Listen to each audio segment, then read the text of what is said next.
This is Health Broadcasting Service HBS Radios, your global pioneers in specialist radio broadcasting, bringing you everything to enhance your health and well-being. Health is your human right. HBS, your partners in everything about your health and well-being.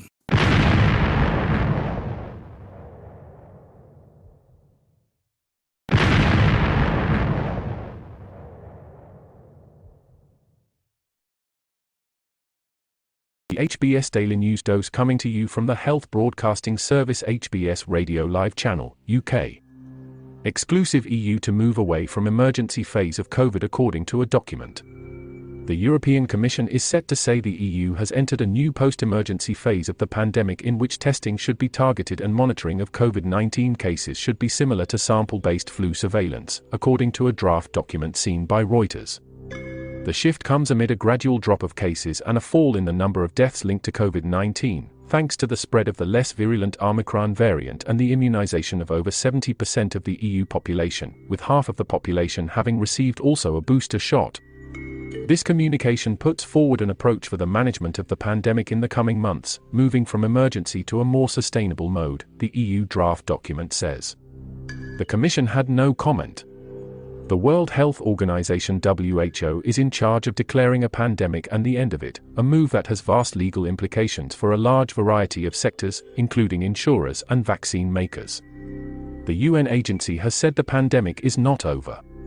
The EU's document is non-binding and comes with clear warnings that COVID-19 is here to stay, likely with the emergence of new variants, and therefore vigilance and preparedness remain essential. The draft document, prepared by Health Commissioner Stella Kyriakides and set to be adopted on Wednesday, warns that new surges are possible and recommends EU governments keep up their guard and be ready to return to emergency measures if needed. However, it also acknowledges that a new phase has started and that a new approach is needed to monitor the pandemic. That means that mass testing, whereby people with symptoms and their contacts must undergo a test, has been already dropped in some EU states, in stark contrast with policies currently applied in China where large cities are subjected to lockdowns and regular mass testing after the detection of few cases. The Commission recognizes this shift, noting that less testing could make it harder to interpret epidemiological data. That is in line with warnings from the WHO head General Tedros Adhanom Ghebreyesus, who on Tuesday urged countries to maintain surveillance of coronavirus infections, saying the world was blind to how the virus was spreading because of falling rates of testing. To address this situation, Brussels encourages the introduction of more sophisticated ways of detecting outbreaks. Targeted diagnostic testing should be put in place, the draft document says, noting that new testing strategies should be designed to ensure they keep providing useful indications on epidemiological trends. For this purpose, priority groups for testing should be identified, including those close to outbreaks, people at risk of developing severe COVID-19, and medical staff and others who are in regular contact with vulnerable populations.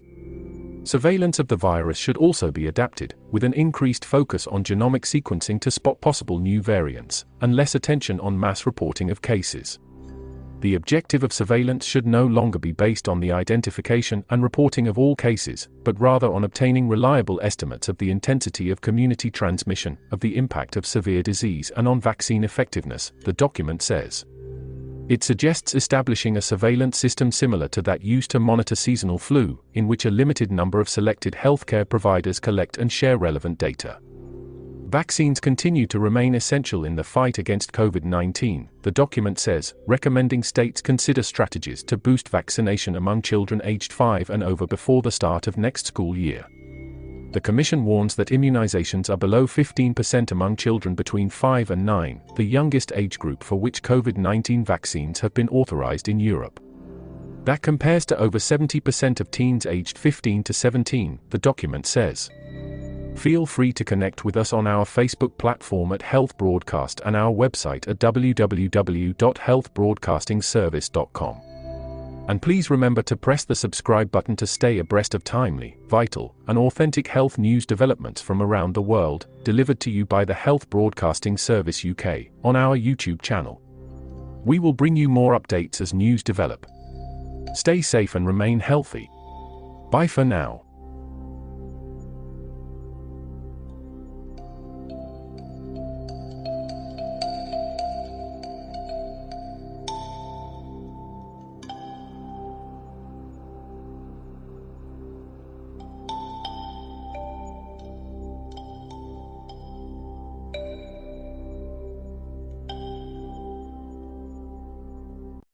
You've been watching the Health Broadcasting Service YouTube channel, your channel of excellence and distinction.